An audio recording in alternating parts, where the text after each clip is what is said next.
Ini suri rumah tuan.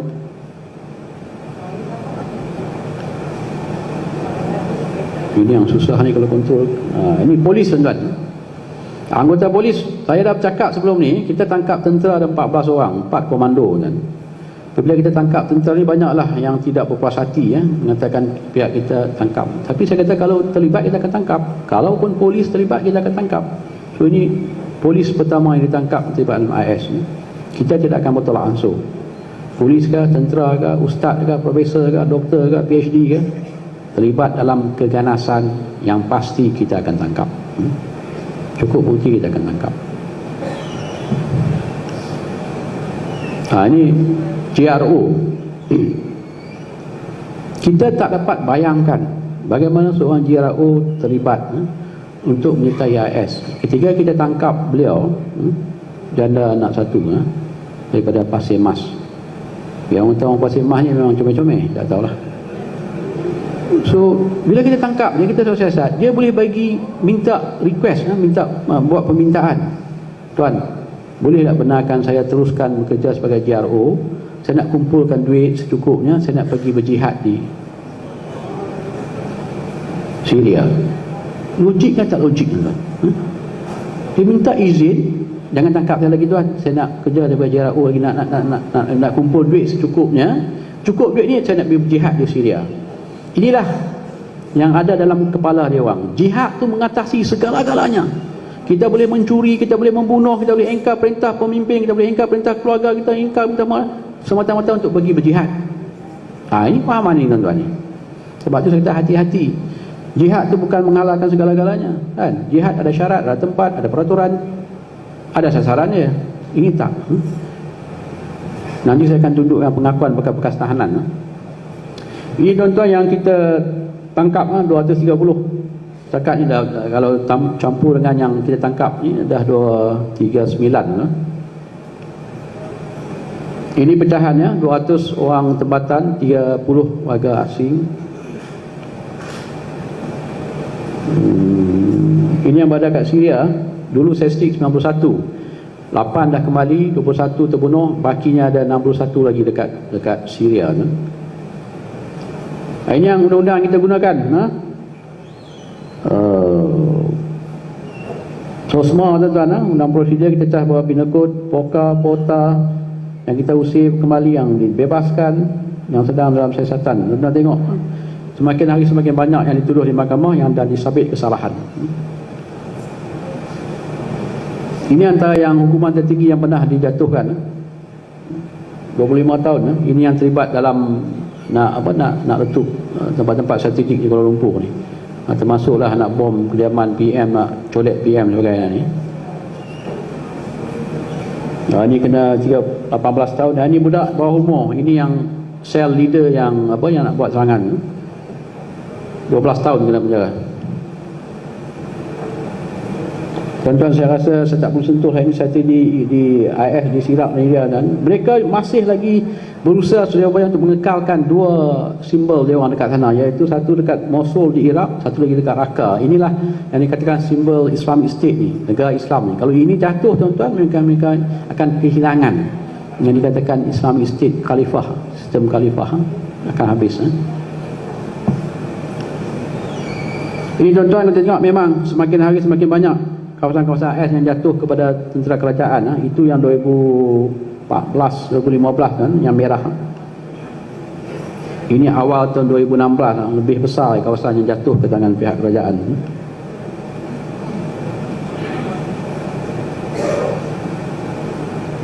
Perekrutan tuan-tuan masih lagi berjalan. Tuan-tuan jangan beranggapan lepas kita buat tangkapan, lepas kita dakwa di mahkamah, perekrutan ni menurun. Tak, perekrutan masih lagi aktif, masih lagi ada cubaan rakyat Malaysia untuk pergi ke Syria. Mereka mencari ruang dan peluang. Kalau kita meleka tuan-tuan, mereka akan berlepas ke Syria. Ini yang kita perlu tingkatkan, kita punya siasatan pemantauan kita.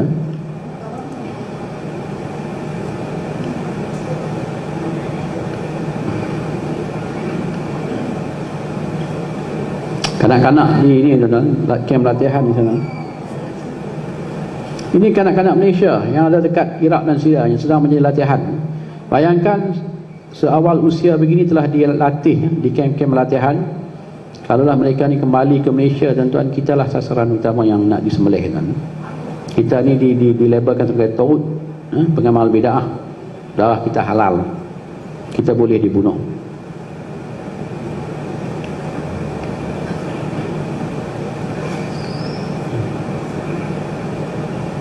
Ini tuan-tuan taktik-taktik yang diorang gunakan. Sebab tu sekarang, tuan-tuan, kalau dulu kumpulan pengganas, kalau mereka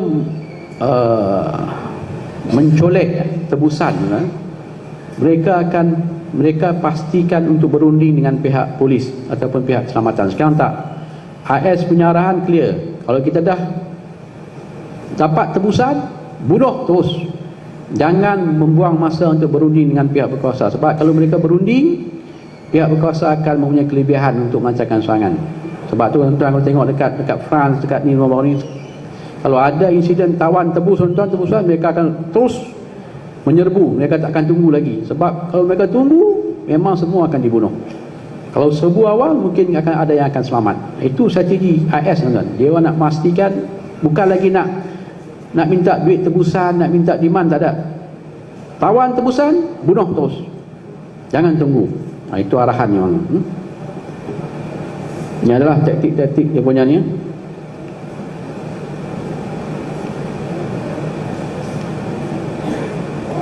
Ini tuan-tuan mungkin dah dengar, Katibah Nusantara, grup yang beroperasi daripada Syria, tuan-tuan, yang dianggotai oleh rakyat Indonesia, majoritinya, dan rakyat Malaysia. Mereka telah menubuhkan Katibah Nusantara. Inilah pemimpin yang ada, 3 pemimpin daripada Indonesia semua. Bahrom Naim, Bahrom Shah, Abu Jandal. Ada di kalangan ini, tuan-tuan, yang memberi arahan kepada orang AS Malaysia untuk buat serangan ini. Ini Bahrom Naim. Siapa nak belajar buat bom, kontak dia akan hantar, kan. Sama ada melalui aplikasi Telegram sebagainya. Senang, nak belajar senang, tapi nak praktikal tu agak susah sikit. Bahrom Shah, ini ada menyalurkan dana. Ini based on intelligence, tuan-tuan. Kita dapat maklumat intelijen, 73,000 USD disalurkan ke rantau Asia Tenggara untuk operasi ketenteraan. Duit ni kalau masuk ke Malaysia, tuan-tuan, mereka akan gunakan untuk melancarkan serangan. Ini yang kita bimbang. Ini, tuan, Amin Baco, bekas anggota Darul Islam Sabah. Kita buat operasi 2005, melarikan diri ke Sultan Pimpinan, bergabung dengan Abu Sayyaf. Beliau telah dilantik untuk kumpulan Jun Al-Tauhid. Ini yang menyembelih 5 tebusan Kristian, tuan. Rakyat Malaysia pertama yang terlibat dalam aksi penyembelihan tebusan. Bukan 1, 5, tuan-tuan. Orang Kristian. Ada Kristian yang kafir harbi boleh dibunuh lah. Kita melewang lah, kan. Ini Profesor Dr. Mahmud Ahmad, pensyarah Pusat Pengajian Islam di UM, apa? Itu apa yang tuan-tuan nak hairan, apa yang kita rasa pelik? Kalaulah profesor pun ada title doktor, PhD depan pun boleh terpengaruh untuk menyertai kumpulan pengganas. Apatah lagi banyak doktor-doktor PhD yang ada ni yang mempertikaikan kenyataan polis, kan? Bukan satu benda yang pelik. Ini salah seorang. Yang dulu Dr. Azhari Hussein, Dr. Abdullah Daud, orang JI, kan? Jangan terlalu teruja sangat. Oh, dia ada PhD dalam bidang hadis, dia ada PhD dalam bidang ini, dia ada PhD dalam bidang tu, kan? Hati-hati. Kita nak nilai orang ni, tuan-tuan, kita tengok apa yang ditulis, apa yang diamalkan, apa yang diwar-warkan, apa yang dikongsikan dengan masyarakat awam. Tengok itu, kita akan dapatlah apa pendirian dia, apa pandangan dia, apa haman yang dipegang. Kalau dia orang kata Datuk Ayub ni Syiah, Datuk Ayub boleh bertakiah, kan? Tapi apa amalan Datuk Ayub? Datuk Ayub ni semayang ada kat Batu Karbala, kan? Ada ke Datuk Ayub ni kahwin mutaah ke? Kan? Yang dikaitkan Datuk Ayub daripada Pendang. Pusat Syiah di Pendang, katanya. Memanglah saya orang Pendang. Memang pusat Syiah di Pendang, tapi saya bukan orang Syiah. Untuk makluman semualah yang ada kat dewan dan yang di luar dewan pun tak apalah, kan? Mungkin boleh sampaikan lah. Saya pernah terlibat dalam operasi ke atas elemen-elemen Syiah 1997. Mungkin ketiga tu individu yang mendakwa saya ni Syiah ni masih lagi pakai pampers lagi kot, ingat 97 97 saya dah tangkap dah 12 pemimpin tertinggi Syiah di bawah ISA. Kita tendang masuk dalam kamp Kamunting, perbuatan kat sana kita pulihkan yang kita bebaskan. Itu 1997. Imam nama dia. Tahun 2000 saya terlibat dengan operasi dia ni dengan tu Superintendent Noor Hisham pernah depan, nanti tuan-tuan tanya dia. Kita tangkap 5 pengikut Syiah yang direkrut oleh Hizbullah, kita letakkan bawah ISA. Dan kalau sekarang pun ada ISA, Syiah yang saya akan tangkap tuan-tuan. Tapi ISA dah tak ada. Kita hanya tengok sajalah, itu dah jabatan agama lah kan. Memang Syiah tu dah diwatakan sesat, tapi bukan hak kita untuk menyembelih orang Syiah. Itu bukan ahli sunnah wal jamaah, itu ahli punah wal jamaah nama dia. Jangan bawa konflik mazhab ke Malaysia, jangan bawa apa yang berlaku di Pakistan, di Iraq, di Syria, di Yemen, ha? Hari-hari ada bombing kan. Orang Sunni pergi semayang, orang Syiah bom. Orang Syiah semayang, orang yang kononnya Salafi pergi bom kan. Yang jadi bangsa kita lah sunnah wal jamaah. Yang duk bergaduh tu dia orang anjing dengan kucing, dua orang tu lah. Syiah dengan seorang lagi yang selalu mendakwa sebagai salaf, kami orang salaf katanya, kami terima Al-Quran dan Sunnah, yang lain kami tolak. Jangan bawa ke Malaysia. Itu melibatkan isu keselamatan. Dr. Mahmud Ahmad sekarang masih ada dekat sana lagi, bergabung dengan Kepala Abu Sayyaf. Bila nak ditembak tak tahu, kawannya seorang yang kena tembak lah. Apa nama Husin? Najib Husin. Ni orang ini yang orang juga sensitif ni. Datuk Ayub cakap Salafi Jihadi. Datuk Ayub ni bukan pandai bahasa Arabnya. Term Salafi Jihadi ni bukan Datuk Ayub saja yang gunakan. Term Salafi Jihadi diguna oleh semua agensi penguatkuasa asing, agensi persediaan asing, dan juga majlis fatwa kita. Saya pakai majlis fatwa, dan juga kertas putih yang dibentangkan oleh Yang Amat Berhormat Perdana Menteri dalam Parlimen. Term yang digunakan Salafi Jihadi. Golongan ni bukan golongan salaf, tapi mereka mengaku salaf. Sebab tu ramai yang tertipu, ramai terpengaruh. Jadi jangan keliru tuan-tuan. Terus padam. Reverse ni. Reverse balik tak? Inilah tuan-tuan, konsep jihad mati syahid, hijrah, tuan-tuan pun tahu Imam Mahdi. Okay, next. Next. Tuan-tuan, memang tuan-tuan, kebanyakan yang terlibat ni memang ada masalah sosial. Ada yang terlanjur dengan girlfriend, ada terlanjur dengan boyfriend, ada yang minum arak, yang nak pergi sana. Tetapi apa asas yang digunakan? Banyak orang yang terlibat dalam benda ni, tapi dia orang tak pergi berjihad minta AS pun. Sebab apa dia orang tak pergi minta kumpulan Liberation Target Utama Ilam? Sikh teroris ke? IRA ke? Saya terlibat dalam zina, saya nak pergi minta kumpulan IRA, boleh tak? Saya hapus dosa saya? Tak. Sebab dia minta AS. Sebab di situ ada satu keyakinan bahawa kalau mereka terlibat dalam jihad kital ataupun jihad perang, mati dia mati syahid.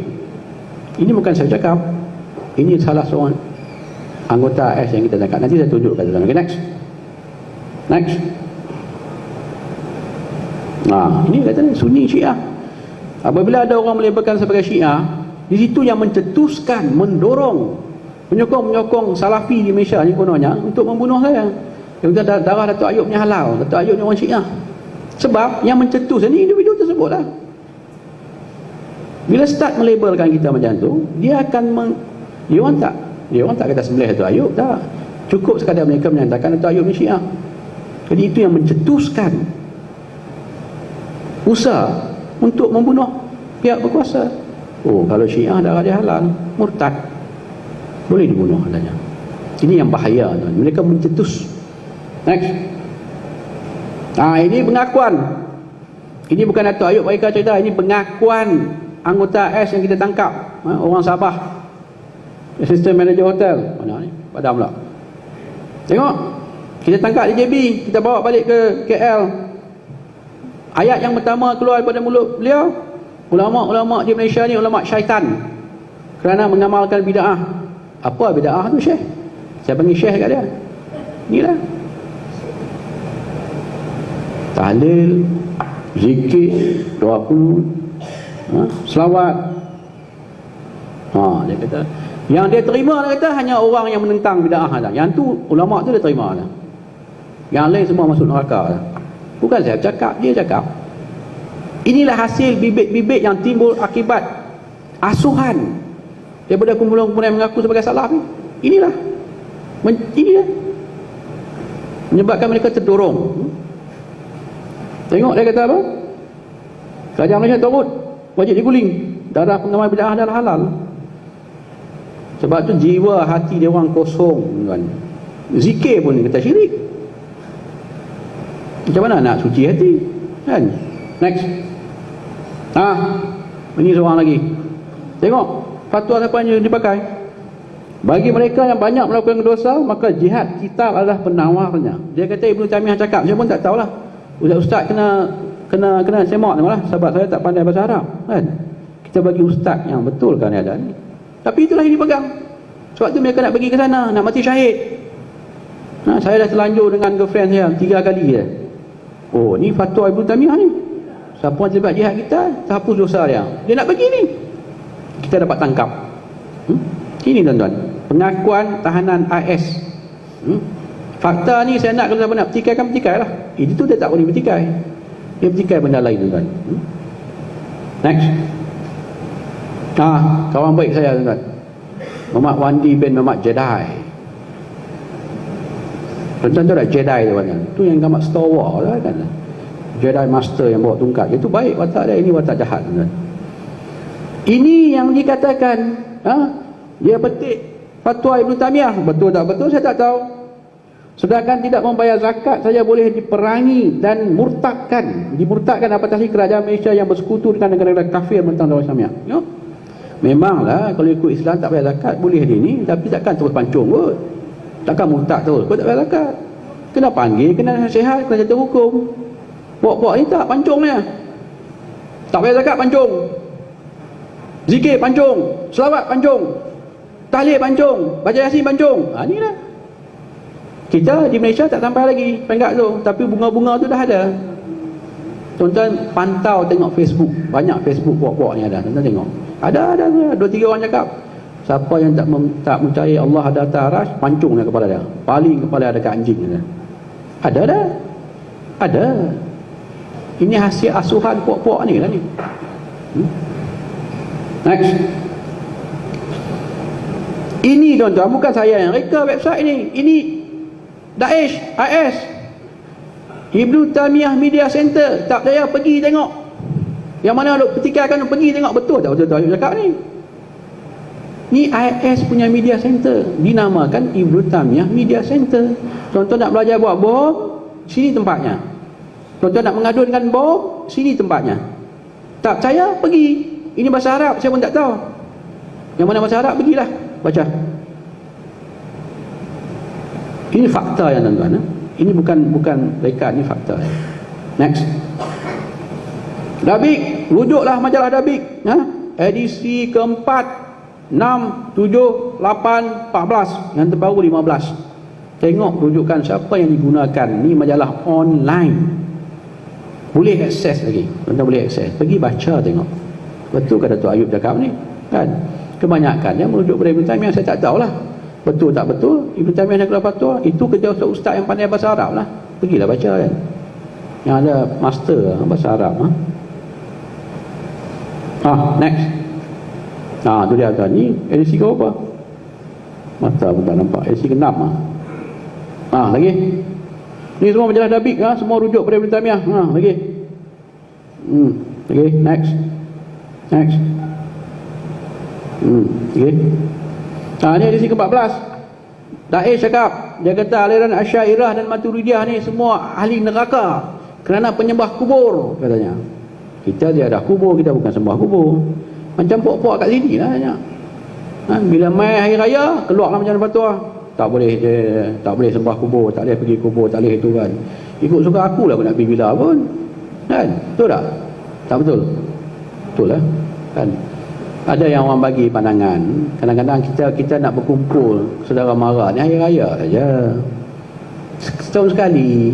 Memanglah kita baca sedekah, baca Quran, sedekah semua sampai apa tak sampai, tapi itu jadi amalan kita, bukan kita sembah kubur kan. Yang kata kita sembah kubur katanya. Ni pandangan Daesh ni sama dengan pandangan individu tertentu di Malaysia yang mengatakan kita ni lah penyembah kubur. Apa bezanya Daesh dengan orang kat Malaysia yang sokong ni? Apa bezanya? Cakap. Dia punya fikrah tu sama, tuan-tuan. Cuma tak ada orang boleh cakap yang saya cakap lah. Kita cakap berlapik. Saya pun berlapik lah, ni bukan tak berlapik kan. Next. Ni kan Salafi Jihadi ni, tuan-tuan. Tuan-tuan tengok tu, term yang digunakan oleh Majlis Fatwa. Kita orang Malaysia ni, umat Islam Malaysia wajib mematuhi fatwa yang dikeluarkan oleh Majlis Fatwa. Bukan Datuk Ayub yang keluar fatwa, tak. Majlis Fatwa Kebangsaan wajib kita patuh. Kita jangan keluar fatwa sendirilah. Majlis Fatwa keluar lain, dia cakap lain. Majlis Fatwa cakap A, cakap B. Itu yang keliru tu kan. Next. Lagi. Ini antara rakyat Malaysia yang ada dekat Syria yang banyak merekrut orang, masih aktif menggunakan social media lagi, walaupun tak banyak guna Facebook, tuan-tuan, tapi dia guna banyak lah, Telegram lah, WhatsApp yang grup. Okay, next. Okay,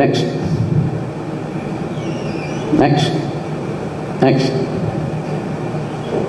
Yazid Suba'at, tuan-tuan, pernah berbaiah dengan Osama bin Laden, bekas kapten tentera, menyertai TI penghujung 1990.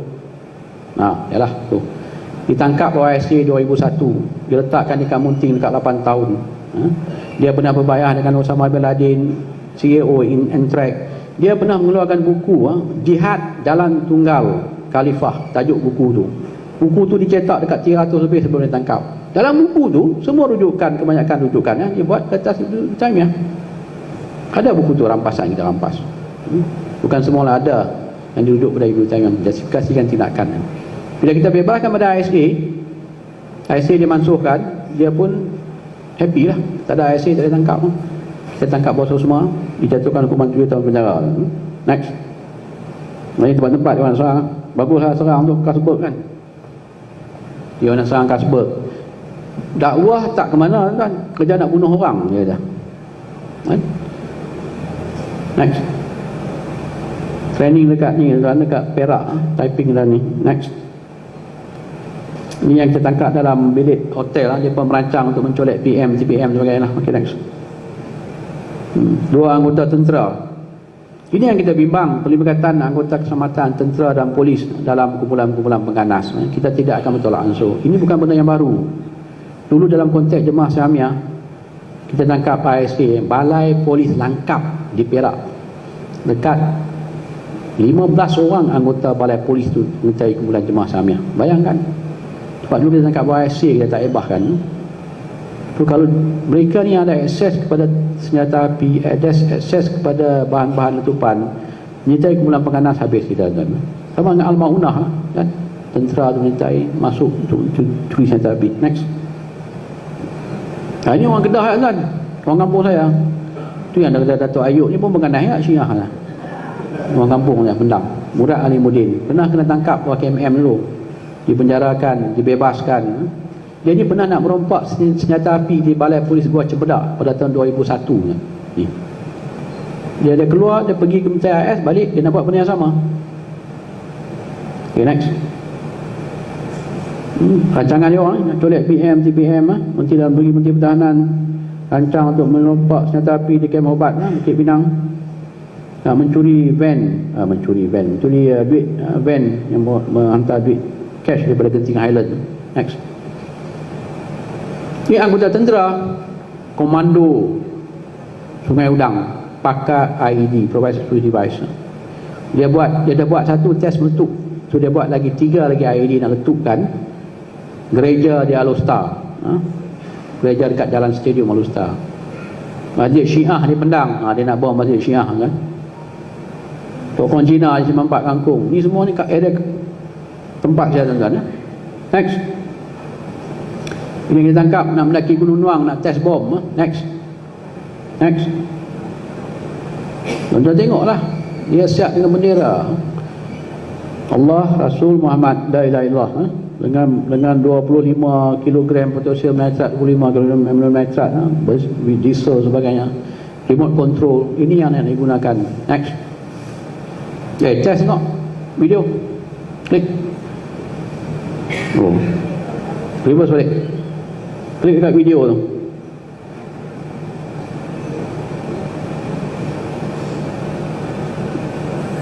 Tak ada.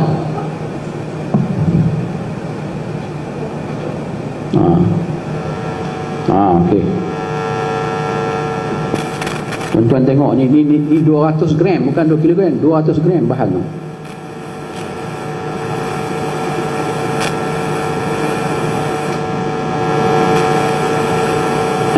Saya minta pegawai saya minta bantuan unit bom untuk test bahan ni, sebab sebelum ni tuan-tuan, sebelum kes ni kita ada tangkap juga 2-3 suspek yang memang ada bahan ammonium nitrat. Tapi bila kita bawa benda ni untuk kesihatan kepada pihak pejabat pegawai negara, ada yang pihak tikai kan, Datuk, ini ammonium nitrat ni nak buat baja Datuk ni, baja tanam pokok kan, baja pokok bunga ni mana boleh buat bom, tak payah tuduh lah Datuk. Saya kata, Datuk, kalau saya ada ammonium nitrat, okey lah. Kalau Datuk ada ammonium nitrat, okey lah untuk buat baja. Ini orang IS, dia nak buat bom kan, tak payah, ni sikit sangat ni, tak kuat kes ni. So, untuk mengelakkan benda yang sama berulang, saya minta unit bom ambil sampel je, jangan ambil banyak, 200 gram daripada 50 kilogram. Test tengok, basicnya memang itu hasilnya. Itu belum dimampatkan paku besi, ball bearing. Kalau dah 50 gram tuan-tuan, 50 kilogram, sorry, Bukit Aman boleh runtuh tuan.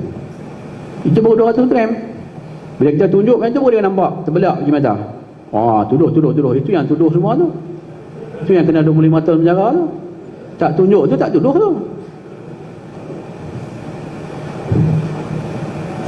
Ni Amir dah umur 17 tahun. Tanya Mat, you nak buat apa Mat? Saya nak serang rumah PM lah. Saya nak serang Kelab Zouk ni, Kelab Zouk dekat ni lah kan ni, Kelab Zouk ni belakang ni kan, Kelab Zouk, bangunan kerajaan saja, rumah PM sebab pelacuran. Komitmen tuan-tuan keras seperti besi, tak berubah pun. Ini yang kena, mula-mula hakim Mahkamah Tinggi jatuhkan hukum 5 tahun tak silap dia. Dia buat rayuan, pergi ke mahkamah apa? Mahkamah rayuan, hakim bagi 12 tahun badan muka kamu. Dia ingat daripada 5 tahun nak turun 3 tahun, hakim bagi lagi 12 tahun ambil muka kamu. Bagus, kita nak hukuman tegas. Next. Ini budak 16 tahun. Minggu lepas pun kita tangkap budak 17 tahun kat sana, ini yang sebelum tu 16 tahun tak pernah pergi ke Syria, hanya berkomunikasi oleh social media. Kawan Syria bagi arahan, Mat, you pergi, hang pergi cari orang Kedah, hang pergi cari Mat orang bukan Islam ni, hang sembelih dah Mat. Budak ni budak baik, dia pun pergi dapur mak dia, rumah mak dia dapur, ambil pisau potong sayur tu, beli pistol mainan, dicat kala hitam, dia ambil serban bapak dia pakai macam Zorro, tulis kalimah Allah, Rasul, Muhammad. Dia pun pergilah mencari, next, pergi mencari bangsa. Ini dilakonkan oleh akhbar balik, dia ambil gambar balik, pergi jumpa Amoy. Amoy tengah jual VCD dekat sebuah shopping kompleks di Sungai Petani. Pegang Amoy, dia nak sembelih Amoy. Amoy ni kan nak ompak duit kan, nak duit aku bagilah, bagi duit, bagi VCD pun dia bagi kali ya. Saya tak nak duit, you panggil polis datang. Amoy ni pun terkejut juga. Inilah kali pertama perompak suruh saya panggil polis, dia kata. Belum pernah dalam sejarah kata. Jadi Amoy ni pun tak boleh panggil polis sebab dipegang kan. Orang sekitaran, orang awam tengok, orang awam panggil polis, polis pun datanglah. Naik motor. Datang polis, dia terus diri. Polis lagi terkejut. Ni tak betul budak ni. Budak ni budak tak betul. Saya kata saya bukan tak betul, saya betul. Ini adalah amaran awal kepada pihak berkuasa dan kerajaan Malaysia agar jangan lagi membuat tangkapan ke atas anggota-anggota AS. Kalau buat lagi, sekali lagi kita akan sembelih betul-betul kita. Budak 16 tahun. Minggu lepas kita tangkap seorang lagi budak 17 tahun dekat Sandakan. Dia dapat arahan daripada Syria juga. Pergi cari pisau, bunuh orang bukan Islam dekat Sandakan. Baik kita dapat maklumat awal, kita tangkap.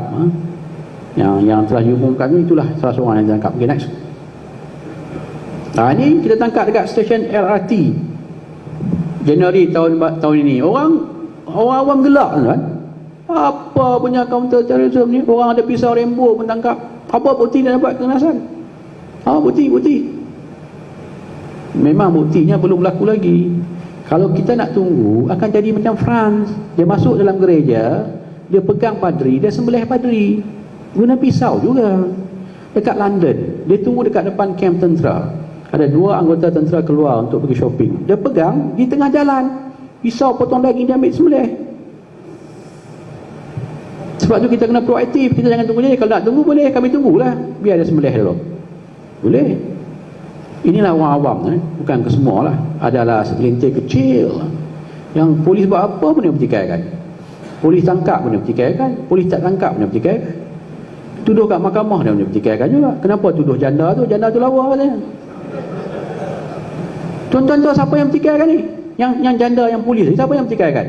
Adalah seorang tokoh parti pembangkang lah. Dia kata polis kejam, janda ni tak terlibat. Saya dah interview mak dia. Kalau kamu nak membela janda muda yang lawa ni, kamu pergi jadi peguam bela dia. Benda ni akan dibicarakan di mahkamah. Bukan macam dulu dia kata IC tak dibicarakan. Kamu boleh bela dia. Pergi. Dia pertikaikan juga. Ini yang saya kata ni, orang ni kadang-kadang dia sekadar hanya membangkang tanpa memikirkan implikasi dia kepada keselamatan negara. Okay, next. Mawida pub bombing. Mana? Hilang lah. Serangan pertama Daesh di Malaysia. Ketika berlaku ni orang cakap macam tak ada pengganas ni kan. Ini gangster ni kan. Gangster India ni kan. Gangster India dengan gangster mamak dia. Berebut tempat. Katanya lah kan. Next. Ini orang yang terlibat. Jonius Onde Jahali. Badannya penuh bertatu. Baru masuk Islam 2 tahun. Baca Fatihah pun tak betul lagi. Ini bukan saya nak menghina dia, tak. Dengan tegas, bila kita tangkap dia, tuan-tuan dan puan-puan, dia mengaku saya yang melontarkan grenade tersebut. Saya nak dijatuhkan hukuman mati supaya saya mati syahid, katanya. Bayangkan, inilah yang ada, tuan-tuan. Dan seorang lagi ni, Imam Wahyudin Karjono. Tuan-tuan jangan, ini orang Indonesia, ini orang Malaysia, tuan. Sekarang ni kita pun tak tahu mana satu orang Indonesia, mana satu orang Malaysia, mana satu orang mamak, mana satu orang Bangla.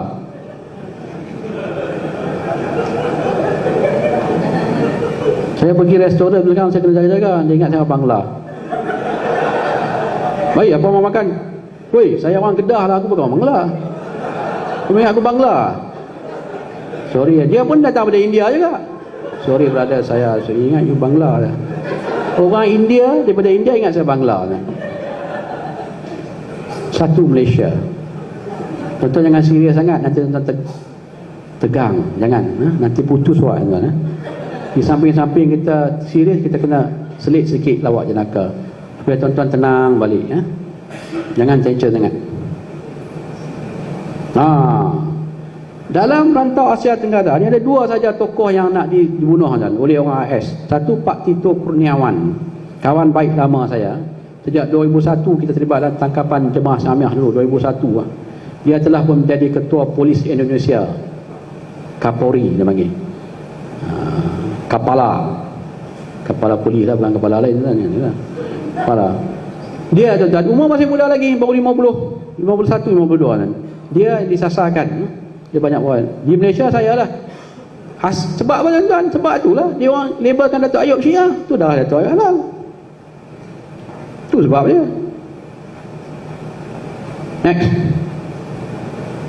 Tuan-tuan tengok ni, saya tutup tuan ni. Bahasa yang digunakan sama dengan Tok Guru dia orang. Kat Malaysia pun banyak Tok Guru dia orang yang memaki hamun ulama, kata ulama anjing. Ada juga Tok Guru dia orang kan. Sama juga. Inilah hasil didikan dia orang. Tuan-tuan tengok bahasa digunakan. Yang PM saya pada tutup lah. Bahasa dia kesat. Yang saya ni biarlah kekal, tak apa. Najib Al-Razak dan anak mamak Faria Ayub Khan. Dah lah, mamak dia berbual Faria. Mamak lah mana Faria ni.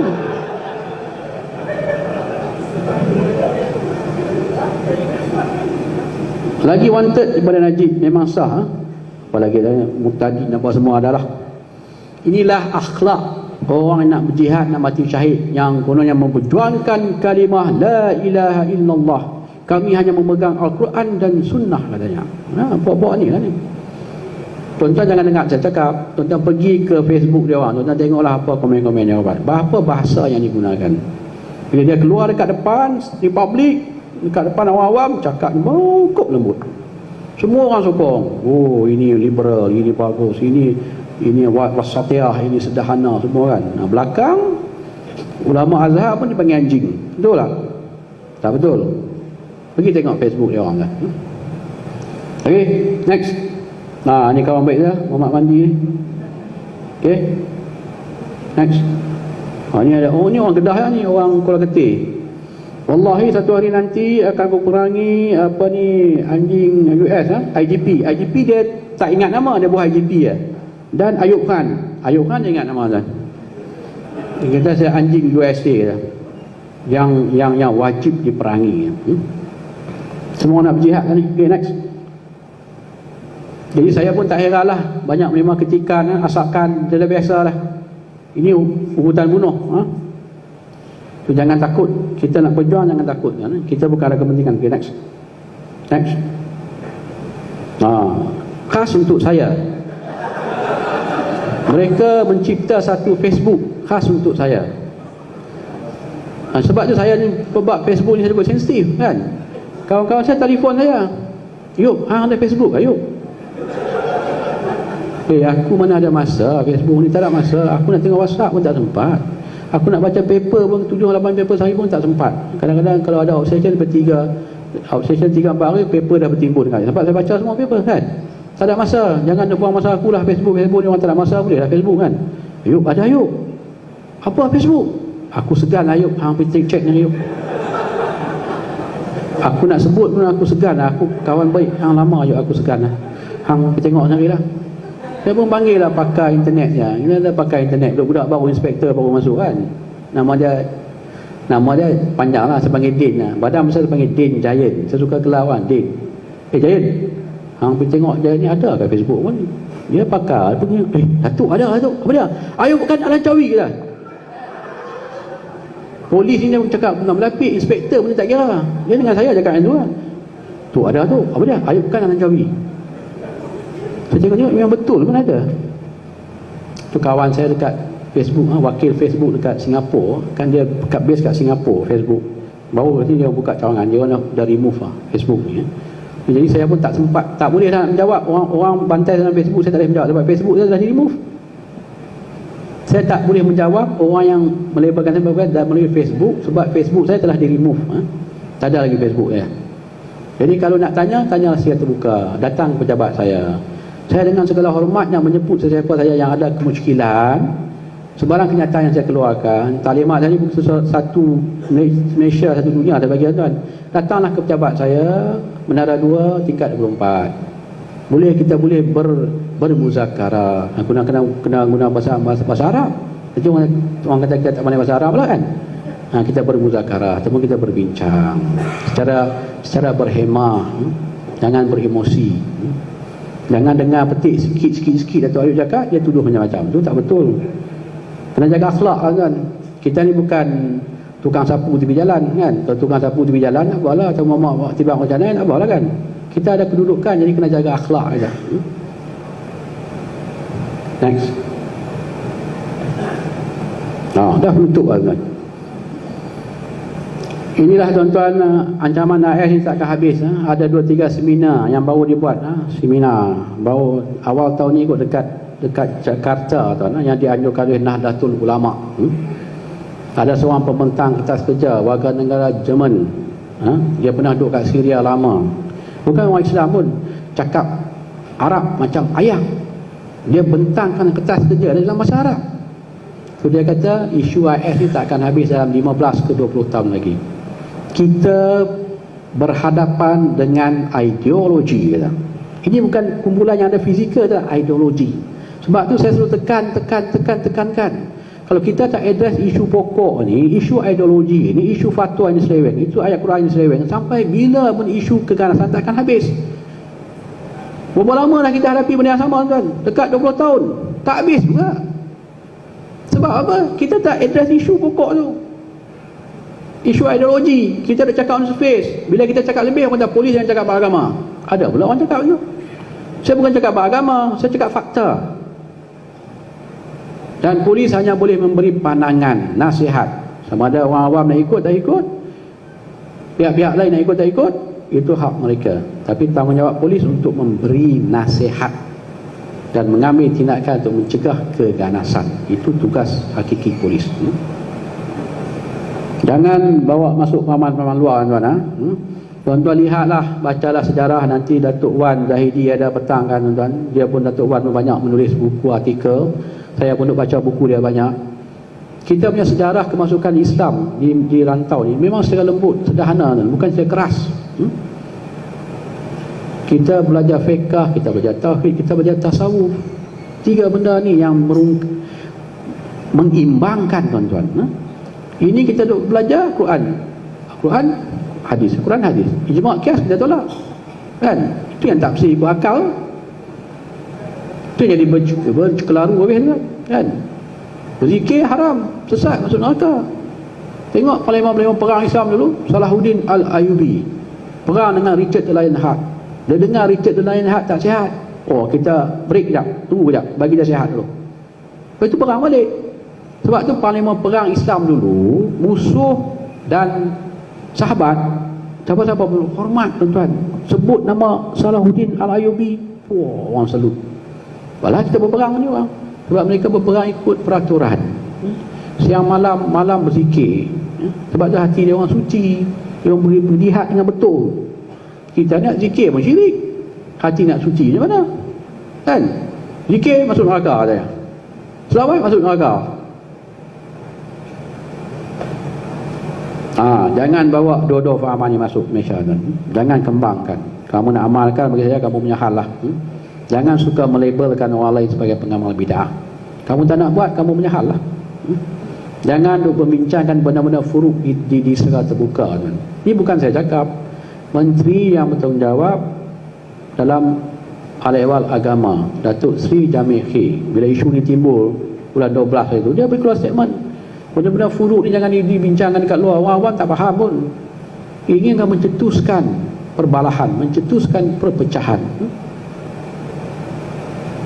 Dah ada perpecahan, masjid-masjid yang dikuasai oleh mereka ni dah bergaduh. Tak boleh baca tahlil malam Jumaat, tak boleh baca Yasin malam Jumaat, tak boleh baca doa kunut. Bergaduh, kan? Jabatan agama sedar tak sedar saya tak tahulah. Itu kerja jabatan agama lah, bukan kerja polis. Jangan bawa benda-benda ni masuk.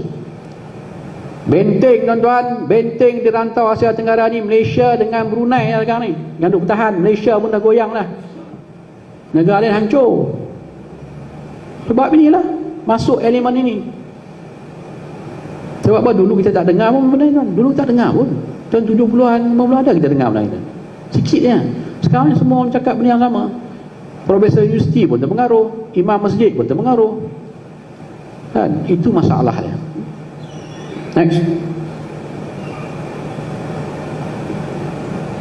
Kita, tuan-tuan polis, kita akan terus buat operasi. Kita tidak akan tunduk pada mana-mana pihak, mana-mana individu. Kalau kita ada cukup bukti, kita akan tangkap tanpa memilih bulu ataupun color. Tak kira lah orang putih ke, orang hitam ke, orang negro ke, orang Liberation Tiger Tamil Ilam ke, Sikh Terrorist ke, East Turkmenistan Islamic Movement ke, Al-Qaeda in Arabian Peninsula ke, Al-Qaeda Islamic Maghrib ke, Boko Haram ke, Al-Shabaab ke, Darul Islam ke, terlibat dalam keganasan, pasti akan ditangkap. Cuma masa saja yang membezakan. Tuan-tuan tak boleh lari. Saya bercakap dari segi pengalaman, 20 tahun lebih, tak ada yang terlepas. Yang mana yang berjaya melarikan diri pada Malaysia, macam Dr. Azhari Hussein, Nordin Maktub terbunuh di Jakarta, ditembak mati. Yang mana kita tangkap, selamat. Saya yakin yang mana ada dekat Syria, tuan-tuan, hanya menunggu masa saja untuk mati. Percayalah cakap saya. Dia orang nak balik pun dah sukar. Janganlah terlibat dalam benda-benda yang boleh mengancam keselamatan negara. Janganlah terlibat dalam benda-benda yang boleh memecah belah umat Islam Malaysia. Jangan. Kita dah berpecah pada banyak lah. Jangan tambah lagi, tuan-tuan. Setiap hari ada parti baru. Bukan setiap bulan, setiap hari ada parti baru. Orang Islam lah tu. Bukan saya cakap politik tu pernah fakta. Esok tak tahu parti apa lah tu pun. Pen lah, pun lah kan. Semua ada. So, next. Itu dah nombor telefonnya, tuan-tuan. Saya memang bubuh nombor telefonnya di akhir taklimat kan. Di mana-mana pun, tuan. Minggu lepas, hari Isnin yang lepas, saya bagi taklimat kat duta-duta asing kat KDN. Saya bubuh nombor telefon saya, hotline saya dengan 3 orang pegawai saya. Bukan nama pejabat. Saya bagi nombor handphone, dia orang terkejut. Dalam sejarah mereka mendengar taklimat, dalam sejarah mereka berurusan dengan semua pihak dalam negara ataupun di peringkat masa, inilah kali pertama satu jabatan dalam PJRM memecah sejarah break record yang bagi hotline nombor handphone dia orang. Biasanya orang bagi hotline nombor fix line. Telefon tu, tuan-tuan, 3 tahun tak jawab kan. Ini saya bagi nombor handphone saya. Tuan-tuan boleh telefon saya 24/7. Kalau saya tak jawab, pagi esok saya tengok, saya akan jawab balik, tuan. Ada kemusykilan, ada kekeliruan, ada sebarang masalah, nak berbincang boleh. Saya ni terbuka. Saya bukan kerja tangkap orangnya, saya pun bermuzakarah ya. Guna-guna bahasa Arab tu, bermuzakarah. Tabayun dia kata. Tu ya ustaz, tabayun. Tu ustaz. Tabayun kan? Tabayun ni maknanya kita kena semak pakai risau tu kan. Tu tak ustaz? Saya pun nak belajar bahasa Arab lah. Nanti orang kata Betul Ayub pandai bahasa Arab lah. Ada soalan? Sebelum ada. Kalau nak tanya soalan, tuan-tuan, jangan malu, jangan segan. Tanyalah soalan apa-apa tuan-tuan nak tanya. Saya tak boleh jawab, Nur Hisham akan jawab. Seperti dia Nur Hisham akan jawab. Tanya, jangan simpan dalam hati. Jangan balik cari Facebook lah. Saya nak jawab Facebook. Facebook saya dah tak ada dah. Facebook saya dah kena remove. Tanya sekarang. Kok wartawan nak tanya soalan? Tanyalah wartawan, boleh tanya. Saya buka pada semua. Tak ada. Takut kena tangkap. Nak gaduh lah, buka baju ni. Cara dia buka baju tu macam nak gaduh. Alhamdulillah.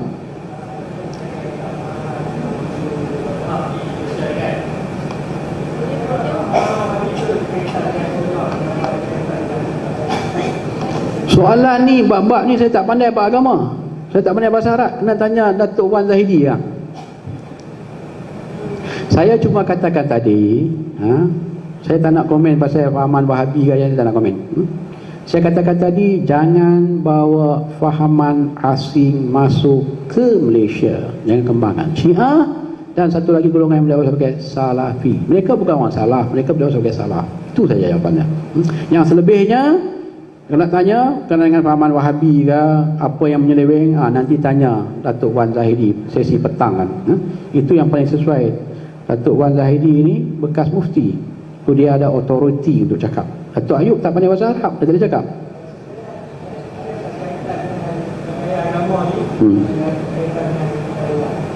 Kaitan antara fahaman Syiah. Okey, kalau kita tengok dalam konteks IS ni dia orang mendakwa memperjuangkan ideologi Salafi lah. Itu faktanya. Ideologi Salafi ni bukan benda yang baru. Ideologi Salafi jihadi dipelopori oleh kumpulan Al-Qaeda tahun 1986 di Afghanistan dulu. Inilah ideologi yang dilahirkan semula. Tetapi asas pada ideologi ini banyak merujuk kepada tokoh-tokoh yang agak kontroversi. Mereka mengambil pandangan-pandangan tertentu dalam tokoh untuk menjustifikasikan tindakan ganas dia orang.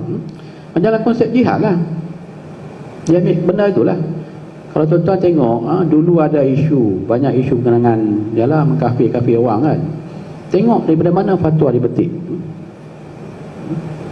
Ibn Taymiyah salah satu fatwa yang diambil untuk justifikasikan tindakan kata kajian sekular yang tak amalkan hudud ni, diambil oleh Ibn Taymiyah ketika isu Mongol dan tentera Islam bertempur kan. Walaupun Mongol tu masih Islam, tapi mereka tidak melaksanakan hukum Islam. Jadi justifikasi dia, kamu tak laksanakan Islam, darah kamu halal. Itu yang digunakan 80-an dulu. Kamu tak minta aku, darah kamu halal. Perjuangan mati aku mati syahid. Itulah benda ni tuan-tuan. Kalau kita baca, kita rujuk banyak benda, tapi dia orang ni tak nak, dia orang tutup minda dia orang. Syiah dan juga yang konon Salafi ni memang cukup anti, macam saya kata anjing dengan kucing lah. Sebab tu dia orang suka labelkan orang yang menentang IS sebagai Syiah. Jalan mudah mereka untuk melabel kau, tentang Salafi jihadi, kamu Syiah. Mudah. Jadi kita berdalam serba salah. Nak ambil tindakan tak boleh. Nanti dia kata aku Syiah. Saya kira apa? Kamu kata Syiah ke? Liberation Tiger Damai Ilam, kamu kata lah. Saya buat kerja dia kan. Fakta, berasaskan fakta. Okey.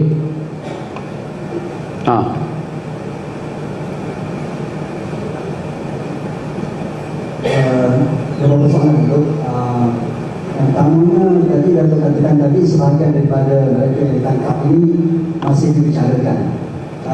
Saya nak tanya, adakah mereka ini diberi ikat jamin ataupun tak ada beri ikat jamin? Sebab kalau ada beri ikat jamin, maknanya mereka masih bebas. Itu yang pertama.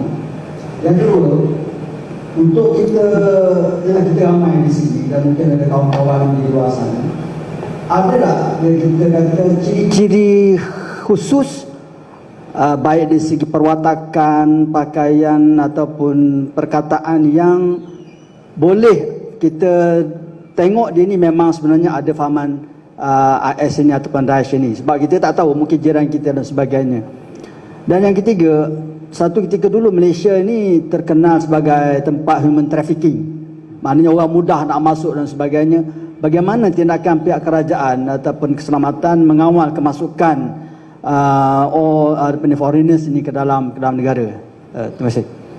Soalan pertama, di bawah SOSMA, iaitu undang-undang prosedur ni, bagi kesalahan di bawah bab 6A berkaitan dengan keganasan, tidak boleh dijamin. Tak boleh. Itu jawapannya. Kalau dia orang di 28 hari lepas tu memang tak, kalau jatuhkan hukuman, mereka akan dikenakan riman mahkamah, dia akan ditahan di mahkamah di dalam penjara untuk menunggu perbicaraan.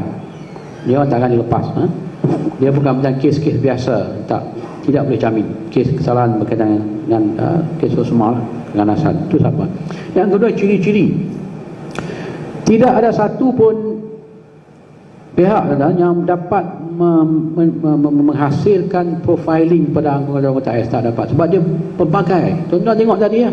Ada yang tak boleh baca Fatihah pun ada yang profesor pun ada yang imam masjid pun ada yang jurutera teknik, ada polis, ada tentera. Daripada pelbagai lapisan masyarakat, daripada pelbagai umur. Umur 12 pun ada jadi AS. Kita boleh bayangkan. Untuk jadi profiling memang mustahil. Tetapi untuk mengetahui kelakuan, tingkah laku, ciri-ciri kita boleh. Yang pertama tuan-tuan, tadi saya tak sentuh tadi sebab masa pendek. Mereka ni suka membida'ahkan kita. Itu ciri-ciri yang awal kali tuan-tuan. Ini bukan daripada saya cerita-cerita tak. Ini yang tadi saya tunjuk kat tuan-tuan ya? Tahanan tadi kan. Itu. Yang kedua, mereka sering menggunakan term-term yang digunakan oleh puak-puak ni lah. Ni kerajaan Tauhid, kita nak pergi berjihad, Malhamah Kubra, ni final battle, kita nak kena pergi sana, kena berbai'ah, ni Imam Mahdi dah nak muncul kan. Ini daripada hadis, daripada kitab Al-Fitan, bla bla bla, semua ada tuan.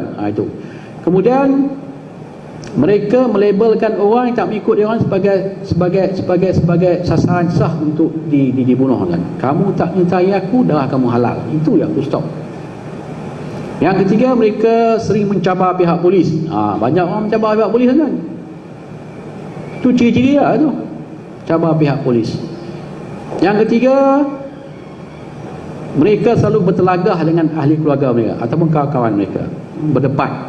Ini tak betul, ni hadis ni, tengok hadis ni, kena berjihad ni, kena pergi berjihad kan? Mereka menjual harta benda mereka. kenderaan, hartanah, rumah untuk pergi berhijrah kononnya. Banyak menghabiskan masa dalam social media. Dengan itu kat ciri-ciri yang ada. Yang seterusnya ni berhubung dengan human trafficking. Ada kaitan, kalau tak salah soalan adalah adakah ada kaitan antara human trafficking dengan isu AS? Betul jawapan soalan.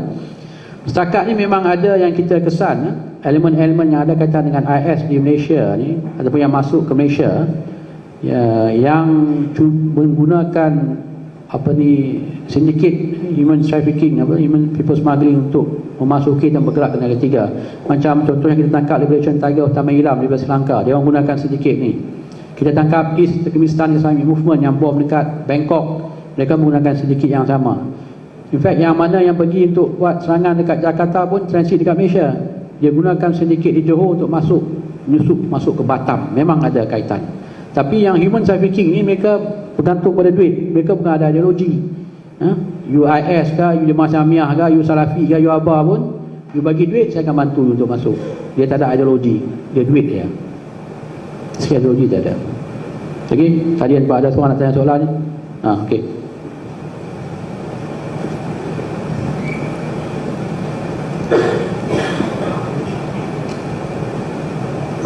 Datuk, saya nak tanya, adakah kes MH370 berkaitan dengan Daesh ataupun IS? Jauh perginya tu. Sebab kita dah tengok VT tadi, juruteknik kapal terbang yang ditunjukkan lah. Saya nak tahu jugalah, adakah penerbangan kita ni selamat ke ataupun tidak? Dia pandai nak kaitkan tu, nak justifikasikan soalan tu kan. Pandai budak ni wartawan ni.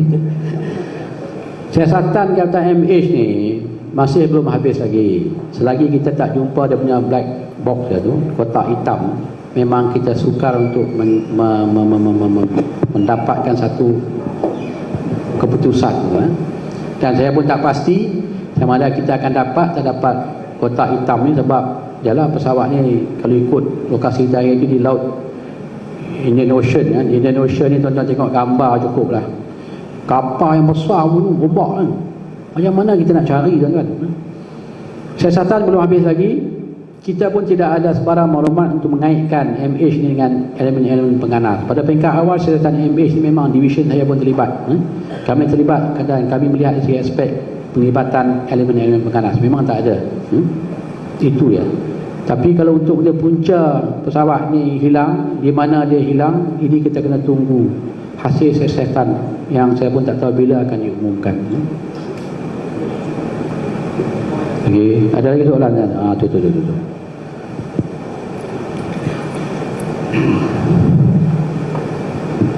Tok, saya nak tanya dua soalan. Yang pertama, ada tak universiti di luar negara ataupun di dalam negara yang menjadi sarang melahirkan ideologi ni? Itu yang pertama. Yang kedua, mengikut siasatan PDRM ataupun pengalaman PDRM, adakah institusi pondok ataupun universiti yang mana yang lebih berkesan ataupun yang boleh diharapkan untuk mengekang ideologi ini? Itu dua soalan saja, Tok. Terima kasih. Saya tak nak komen universiti luar yang menjadi sarang.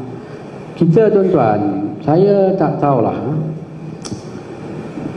Kadang-kadang kita ni, negara-negara luar tuan-tuan dia tak hantar dah daripada Malaysia ke universiti tertentu di luar negara, di Timur Tengah, dia tak hantar dah kan. Tapi kita ni yang beria-ia hantar ke universiti tersebut. Saya pun tak tahu sebab apa. Mungkin sebab dia sponsor, saya tak tahulah kan. Negara luar dah tak hantar kan. Negara luar dah nampak bahawa universiti tertentu di Timur Tengah ni melahirkan fahaman-fahaman ekstrim. Tak ada apa yang kita dapat pada universiti tersebut. Kalau nak hantar ke Universiti Al-Azhar, itu pusat, itu dia punya tempat untuk melahirkan pendakwah-pendakwah yang selari dengan aliran Ahlussunnah wal Jamaah. Itu tidak menimbulkan keraguan. Yang lain saya tak nak komen. Ada satu ataupun dua universiti lah yang di Timur Tengah ni yang kita dah nampak kebanyakan yang belajar kat sana balik menyebarkan faham-faham yang tidak saya dengan Ahlussunnah wal Jamaah. Tapi kalau nak selamat, pergi Universiti Al-Azhar. Boleh pergi negeri lain, boleh. Bukan tak boleh, tapi kena hati-hati lah.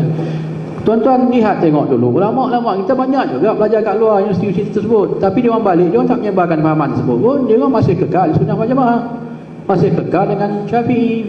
Ini yang pergi sana tak sampai 2 tahun, balik mai kononnya tak perlu mazhab. Ni mazhab apa ni? Tak perlu mazhab. Baru 2 tahun belajar kat sana, balik mai dia nak melabel kita sebagai pengamal bid'ah. Itu kita kena hati-hati. Soalan yang kedua, berhubung dengan perbandingan antara pondok dan universiti. Saya pernah mengeluarkan kenyataan di Terengganu ketika persidangan pondok-pondok di Malaysia, kalau tak ingatlah persidangan tersebut. Saya mengatakan pondok inilah, institusi pondok yang menjadi benteng untuk menyekat fahaman-fahaman yang tidak seharian dengan ahli sunnah yang pondok kan.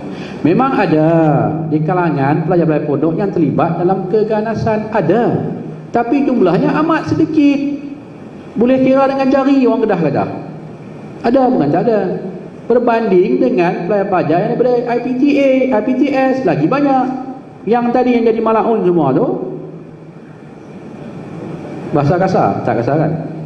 Doktor, profesor semua daripada IPTA, bukan sekolah pondok. Tu Dr. Mahmud Ahmad, dia bukan belajar kat mana? Universiti. Dr. Azhari Hussein, Dr. Abdullah Daud, banyak lagi doktor.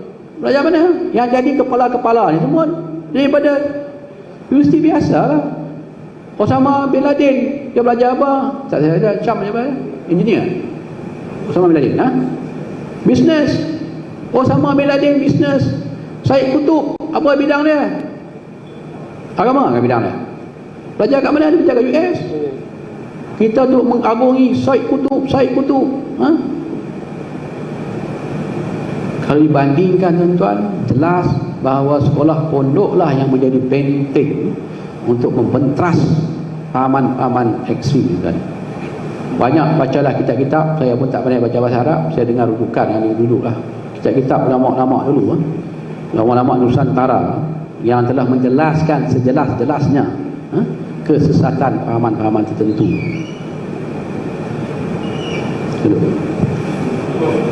Alhamdulillah.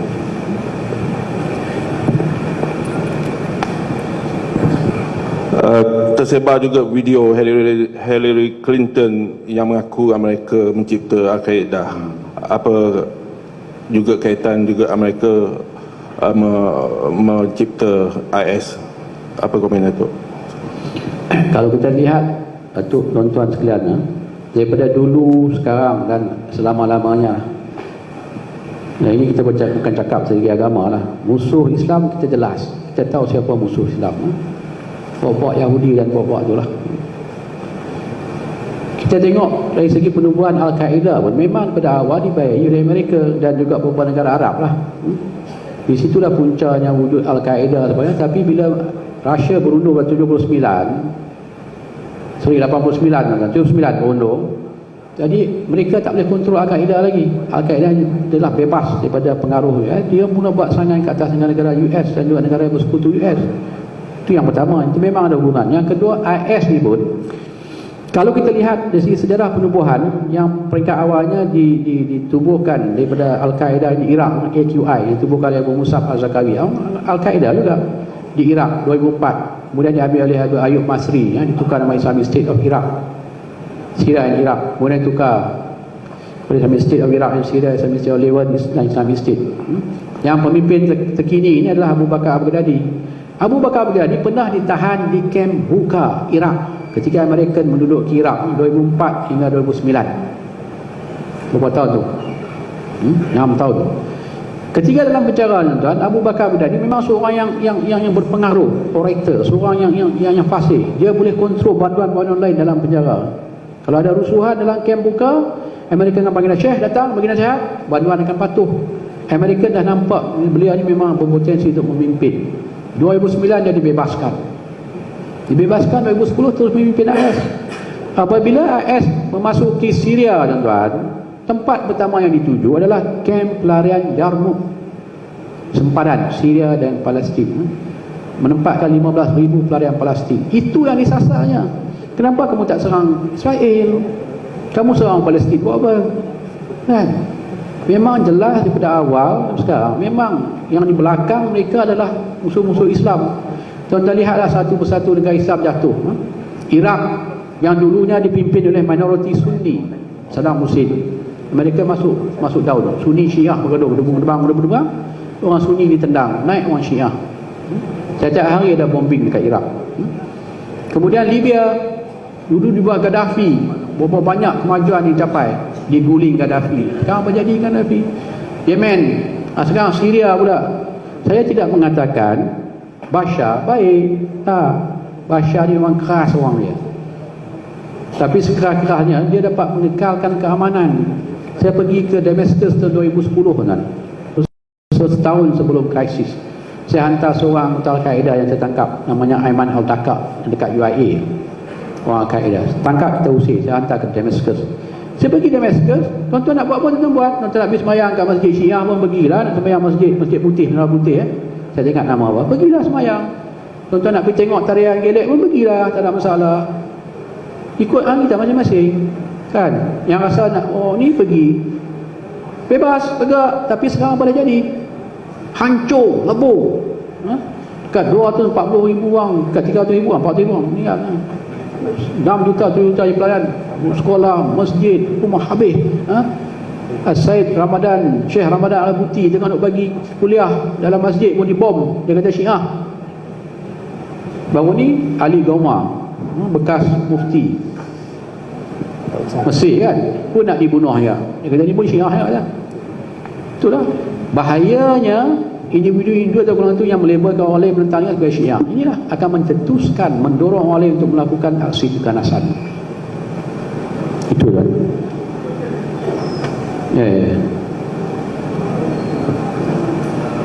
Boleh bagi mic lah, tak dengar. Saya kena bom dekat Jakarta lah, tinggal saya kurang dengar. Betul, Januari itu saya pergi ke Jakarta. Saya ada kat sana waktu bombing tu, dekat lah. Itu yang pendengaran saya kurang jelas ni. Dia kata soalan terakhir. Kita punya ustaz, soalan terakhir dah. Okey, Tok. Assalamualaikum, Tok. Assalamualaikum. Saya ada 3 soalan. Yang pertama, tangkapan-tangkapan mereka yang disyaki AIS ni, kita tahu bahawa AIS ni adalah ideologi. Selepas ditangkap, dihukum mungkin 5 tahun atau 12 tahun, selepas dia orang dibebaskan, bila ideologi, mereka ni dah macam darah daging kot. Jadi kita nasihat apa pun pada dia orang ni, contoh macam Datuk kata tadi tentang membinaahkan orang ni, dia orang akan ada je dia punya alasan kan. Jadi apa jadi pada mereka yang bebas ni, tindakan PDRM selanjutnya. Itu soalan saya pertama. Yang kedua, tadi Datuk kata Universiti Azhar saja di sana yang mengamal sunnah jamaah. Sebab saya nak hantar anak saya ke Mesir ni, jadi nak tahu itu salah satu. Jangan kata Datuk Ayub cakap satu universiti dalam dunia. Tak. Jadi kalau Datuk boleh bagi ada senarai lain ke yang sebab saya nak hantar anak saya ke Mesir, nak tahu kan. Alhamdulillah, hantar ke Mesir. Selamat. Okey, yang ketiga nak tahu PowerPoint ni boleh ke saya ambil nanti? Okey, terima kasih. Yang pertama berhubung dengan program pemulihan. Dulu bawah ISA memang kita ada program pemulihan tersusun. Sebab tu YAB TPN minta kita buka balik Kampung Ting. Sekarang ni separuh dekat Sungai Buloh, separuh dekat mana jam? Sungai Buloh ke tu mana? Tabah Kajang. Kita nak buat tak boleh, so kita letakkan balik dekat Kampung Ting. Jadi kita boleh buat program bersepadu. InsyaAllah benda tu kita akan atur. Sebab ini betul, saya setuju, sebab ini merupakan ideologi. Kalau kita sekadar tangkap, masuk dalam penjara, dia akan keluar balik. InsyaAllah program sedang disusun. Bila kita dah mantap, kita akan buat program pemulihan, insyaAllah. Yang kedua berhubung dengan soalan kedua, jangan dah lupa lah. Universiti, saya hanya bagi contoh. Bukanlah saya kata siapa nak hantar anak-anak Universiti Azhar, Universiti lain tak boleh, tak. Tapi kalau nak selamat Universiti Azhar lah. Jangan terlalu teruja sangat. Kita dapat sponsor beasiswa, pergi ke universiti tertentu kan. Balik mai tuan-tuan, kita akan menyebarkan fahaman yang tidak selari dengan fahaman ahli sunnah wal jamaah. Hati-hati kan. Dan yang terakhir ni berhubung dengan slide video lah, PowerPoint. Saya bagi syarahan dekat mana pun tuan-tuan, tak kira lah dekat Majlis Khidmatan Negara ke, Tak pernah pun saya benarkan orang berkongsi. Bukan berkongsi lah, sebab ada macam saya katakan tadi lah, ada fakta-fakta gambar-gambar tu, ada kes-kes yang sedang berjalan. Macam kes Mawida tu belum bicara lagi, dia orang dah mengaku salah gambar tadi kan. Sebab dia mengaku salah, saya pun gambar lah, tapi fakta-fakta saya pun tak boleh kongsi banyak, takut nanti akan subjudis. Ni Nur Hisham pakar undang, tuan-tuan tanya dah ni. Orang panggil apa? Subjudis lah. Dia pakar undang, saya sekolah atap. Dia UIA. So insyaAllah kita berkongsi dalam masalah. Kalau tuan-tuan nak tanya soalan, tanya, nombor telefon pun ada. Tuan-tuan, tu ya tuan-tuan, saya mohon maaf kalau saya terkasar bahasa ke, bahasa saya guna tu kesat ke, kasar ke. Sebab saya bully tuan-tuan, saya bukannya imam besar ke mana-mana kan, ataupun mufti ke apa kan, tak. Kalau mufti boleh, dia akan cakap macam ni tuan-tuan, kita akan pastikan, akan mengambil langkah-langkah yang beransur-ansur dan harmoni. Mufti boleh tuan-tuan, polis tak boleh. Kalau kita cakap macam tu tuan-tuan, orang AS gelak je. Ini mufti ke polis kan? Kadang-kadang kita guna psikologi kan. Kadang-kadang kita kena guna psikologi. Kadang-kadang kita cakap lembut. Encik, boleh tak encik jelaskan di mana encik menyimpan senjata api tersebut? Saya jawablah kan, kalau yang baik. Kadang-kadang, di mana kamu simpan senjata api? Ada tu, ada. Saya simpan dalamnya. Contohnya macam tu lah kan. Itu contoh. Jadi kalau saya ada terkasar bahasa tadi, bahasa yang mana kasar, saya mohon maaf. InsyaAllah tuan-tuan, kalau kita ada kesempatan lain, kita akan jumpa lagi dalam lain forum. Assalamualaikum warahmatullahi wabarakatuh. Sedikit announcement untuk mengerjakan